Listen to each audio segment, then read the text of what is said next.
মনিরের মন্ত্রমুগ্ধ যাত্রা। মনির ছিল একজন স্বপ্নদ্রষ্টা ছেলে।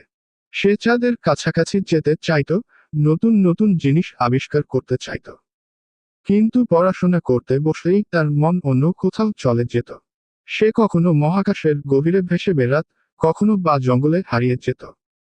একদিন তার দাদু এসে বললেন, মনির, তুই স্বপ্ন দেখিস খুব ভালো, কিন্তু স্বপ্ন পূরণের জন্য পড়াশোনা খুব জরুরি। মনির ভাবল, দাদু ঠিকই বলছেন, কিন্তু মন বসাতে পারছিল না। একদিন রাতে মনির ঘুমের মধ্যে এক অদ্ভুত দেশে চলে গেল।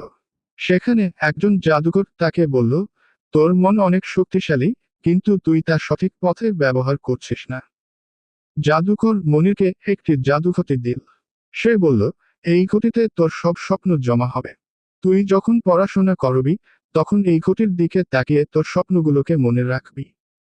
মনির ঘুম থেকে উঠে ঘটিটি খুঁজতে লাগলো। হঠাৎ তার চোখ গেল তার পড়ার টেবিলের উপর। সেখানে ছিল একটি ছোট্ট মৃন্ময় ঘটি। মনির ঘটিটি তুলে নিয়ে তার পড়ার টেবিলে রেখে দিল। সেদিন থেকে মনির পড়াশোনা করতে বসলেই এই ঘটির দিকে তাকাত। তার মনে হতো, সে তার স্বপ্নের দিকে এগিয়ে যাচ্ছে। সে আর অন্য কোথাও মন দিতে পারত না।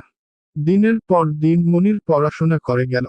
সে আরো জানতে চাইল, আরো নতুন নতুন জিনিস শিখতে চাইল। কারণ সে জানত, তার স্বপ্ন পূরণের জন্য পড়াশোনা খুব জরুরি। কয়েক বছর পর মনির একজন বিখ্যাত বিজ্ঞানী হয়ে উঠল।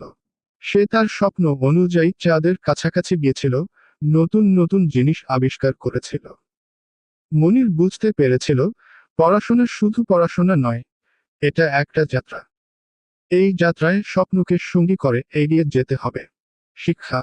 স্বপ্ন দেখা খুব ভালো, কিন্তু স্বপ্ন পূরণের জন্য কাজ করতে হবে। পড়াশোনার জীবনের সব দরজা খুলে দেয়। মনোযোগ দিয়ে পড়লে সবকিছু সম্ভব।